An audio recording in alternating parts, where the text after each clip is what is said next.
Ukraine पर बड़े राजनीतिक उथल पुथल के संकेत। अगली खबर देखिए, यूक्रेन की प्रधानमंत्री बन सकती हैं यूलिया स्विरडेंको। मौजूदा प्रधानमंत्री को बनाया जाएगा रक्षा मंत्री। राष्ट्रपति जेलेंस्की ने खुद की है इसकी सिफारिश। अब ये करके क्या हासिल, ये सब क्यों हो रहा होगा वहां?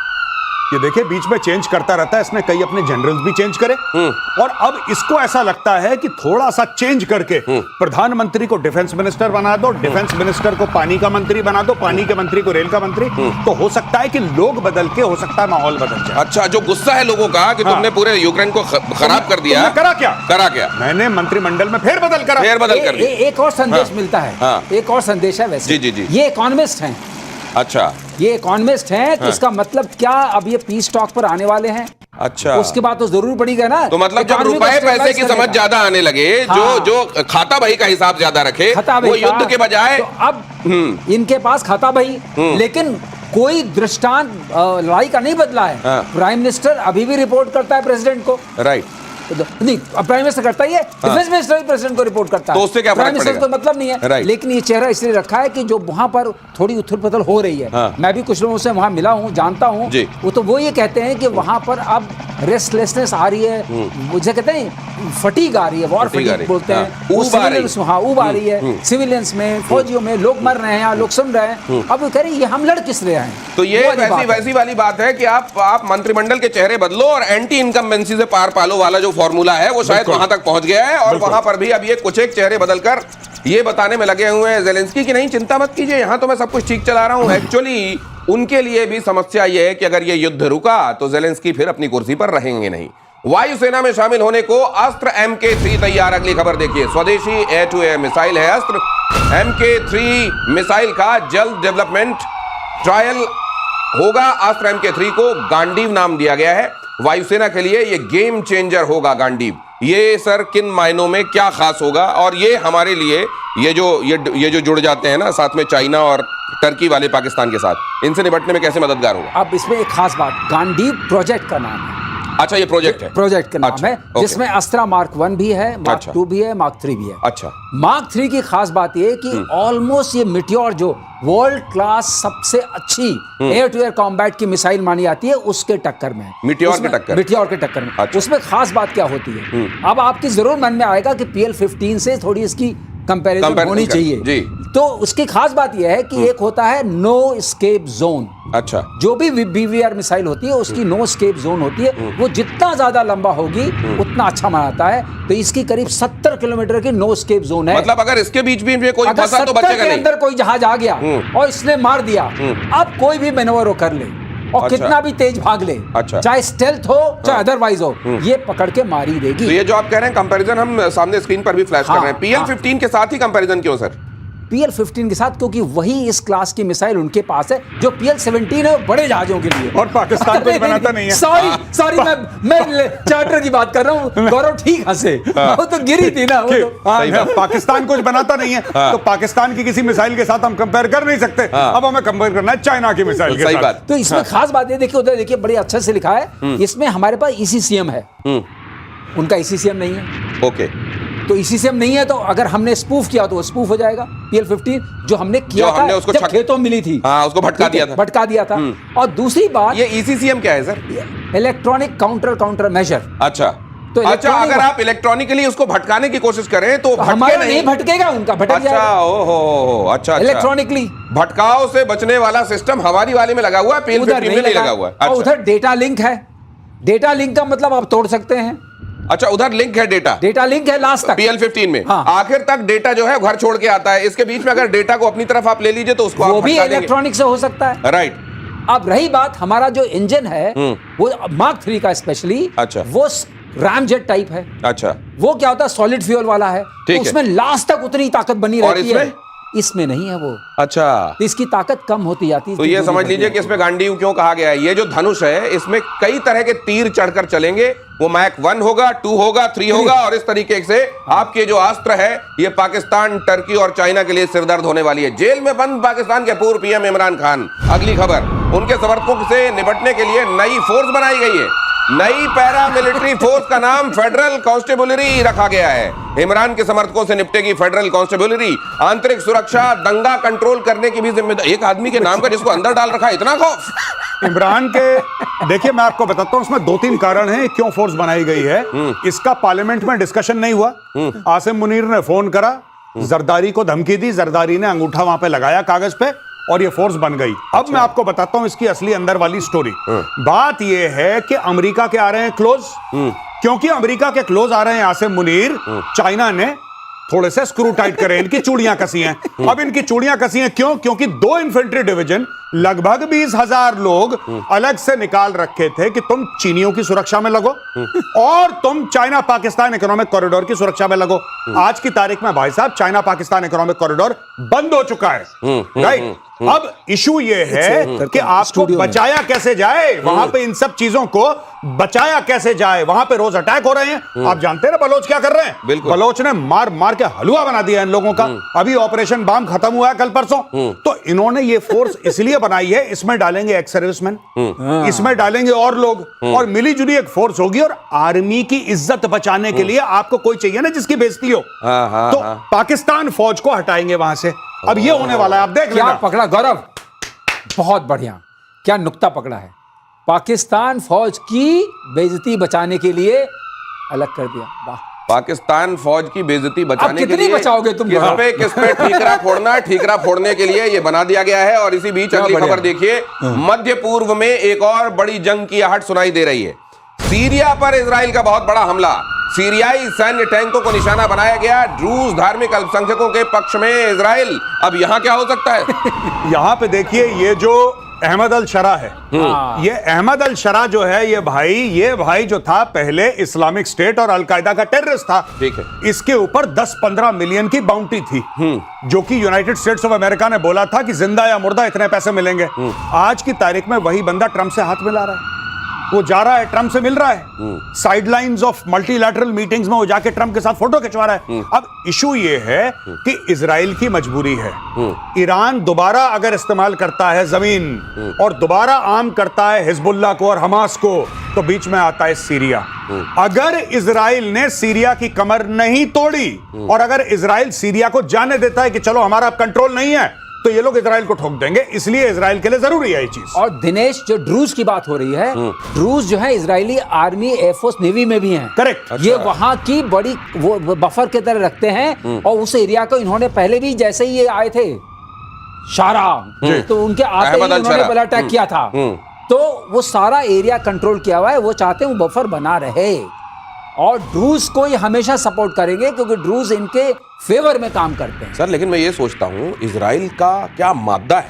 हाँ। उधर हमास के साथ, इधर हिजबुल्लाह हूती से तो निपट ही रहा है, उधर ईरान से अभी ताजा निपट के हटा है, और इधर सीरिया वालों को देखने लगा। ये कितना माद्दा है उसमें और कितने रिसोर्सेस, क्या वेल है उसकी। इसी कहते हैं प्रतिशोध, ये आपके प्रतिशोध की तरह है, गजब चलता रहेगा। ये प्रतिशोध इजराइल से सीखना चाहिए। इतना ये नक्शे में जैसा कहा जाता है कि आप ढूंढेंगे, जूम करके ऐसे निकालना पड़ेगा तब दिखाई देगा, लेकिन माद्दा देखिए। और दूसरे विश्व युद्ध को हमेशा याद रखे जापान, ये कौन कह रहा है? अगली खबर में देखिए।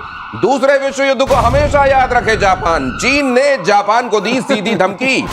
फिलीपींस को लेकर चीन और जापान में अब टकराव की स्थिति बन गई है। फिलीपींस को जहाज दे रहा है जापान और इस चर्चा से नाराज है चीन। ये मतलब याद दिला रहा है कि जरा वो वाला तुम परमाणु बम वाली स्थिति याद रखो। पानी बहुत बह गया है, इसको भी मालूम होना चाहिए। ये कुछ नहीं है, चूरन खिला रहा है चीन, गीदड़ भपकी है। ये कह रहा है सेकेंड वर्ल्ड वॉर को याद रखो। मैं चाइना को दिलाना चाहता हूं याद सेकेंड वर्ल्ड वॉर के पहले की।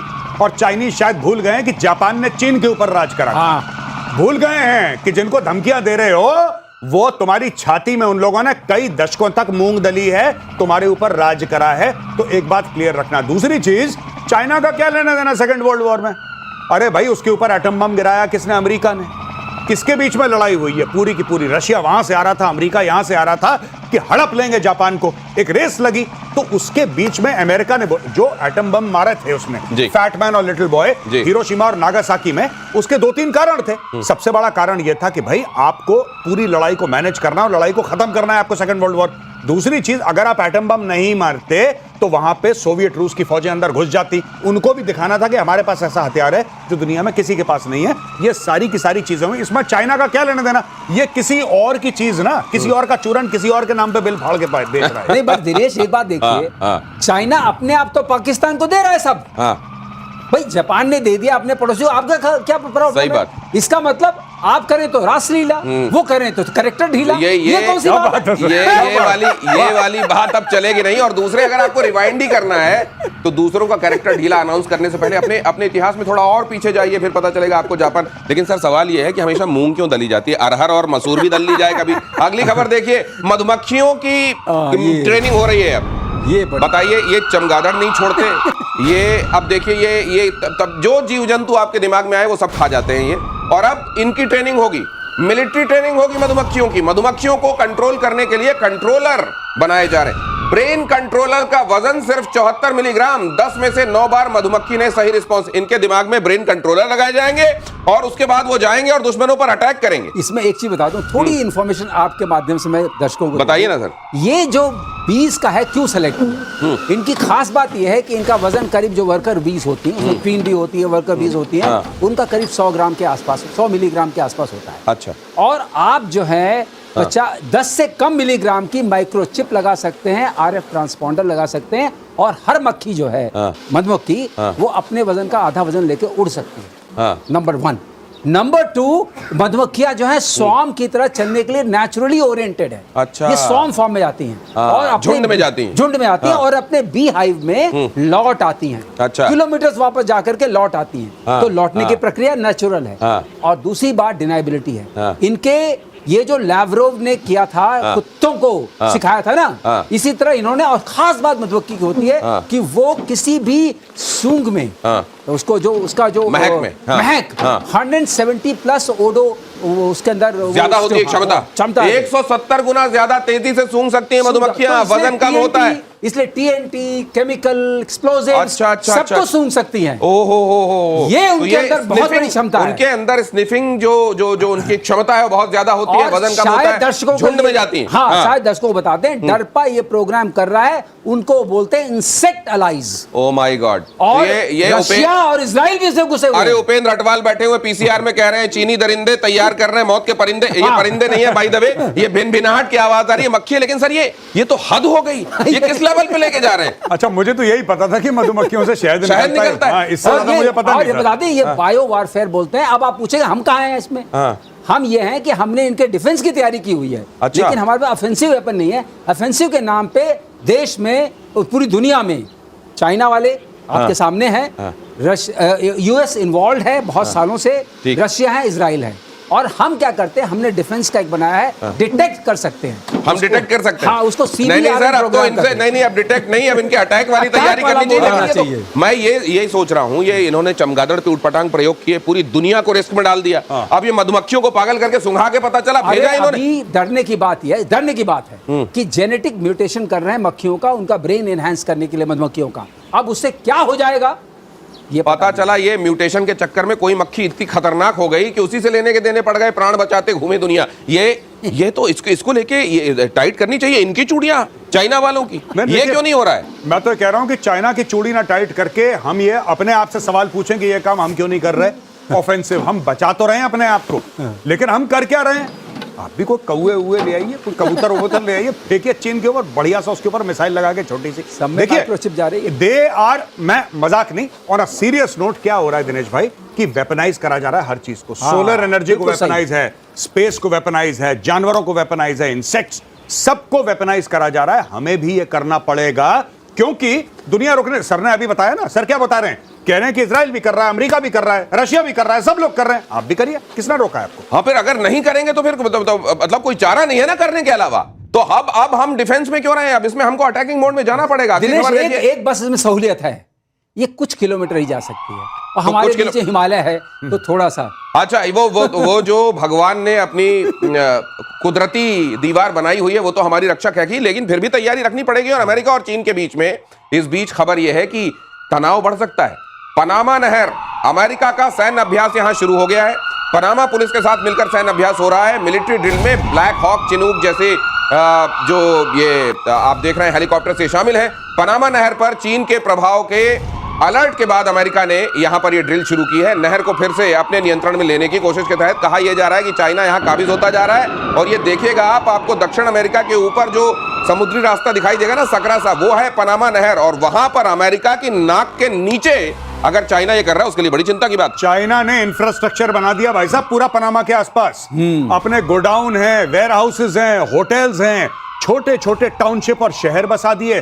वहां पे इतने चाइनीज हैं पनामा में। अब देखिए पनामा क्यों इंपॉर्टेंट है। अगर आप मैप देखेंगे, अगर यूनाइटेड स्टेट्स ऑफ अमेरिका को अपनी ईस्ट कोस्ट से वेस्ट कोस्ट जाना है जहाज से, ऐसे वो कहां से जाएगा?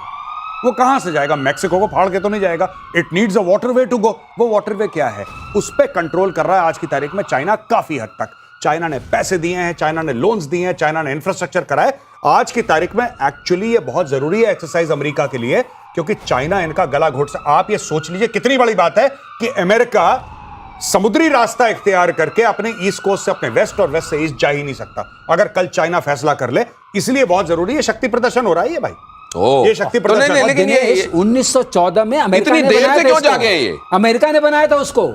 और ये जो आपका अटलांटिक ओशन है और पैसिफिक ओशन दोनों को कनेक्ट करता है। नहीं तो आपको मैं ये कह रहा हूं कि स्ट्रेटेजिकली इतना इंपॉर्टेंट है तो चाइना को इतना वहां स्थापित क्यों हो जाने दिया? अब यही बात है, लोग बाद में याद कर रहे हैं कि जो पॉपुलेशन इतनी ज्यादा है कि सब फैल रहे हैं, लोगों को समझ में नहीं आ रहा है कहां कहां पहुंच गए। और बीआरआई इनिशिएटिव का भी पार्ट है जिसके हम हिस्सेदार नहीं बने। ये समझिए हमारी सरकार ने कितनी सोच दिखाई। बीआरआई के पार्ट के लिए हमें बहुत उकसाया गया, बहुत फुसलाया गया, लेकिन हम क्यों नहीं पार्ट बने? अब ये बीआरआई का भी इनिशिएटिव ऐसे बताया, सब बना दो होटल चेन, ये बना दो। अब आपकी प्रेजेंस हो गई। अब वो तो मुश्किल से कितनी है, 81 या 82 किलोमीटर की वो लेंथ है उसकी पनामा कैनाल की। अगर वहां चोक कर दिया आपने तो बड़ी मुश्किल हो जाएगी। लेकिन आई थिंक रिक्लेम कर रही है यूएस उस चीज को। तो इसलिए जानिए समझिए, बहुत सारे लोगों के लिए जैसे मधुमक्खी केवल शहद बनाने का जरिया होती हैं, पनामा कई लोगों के लिए सिगरेट का नाम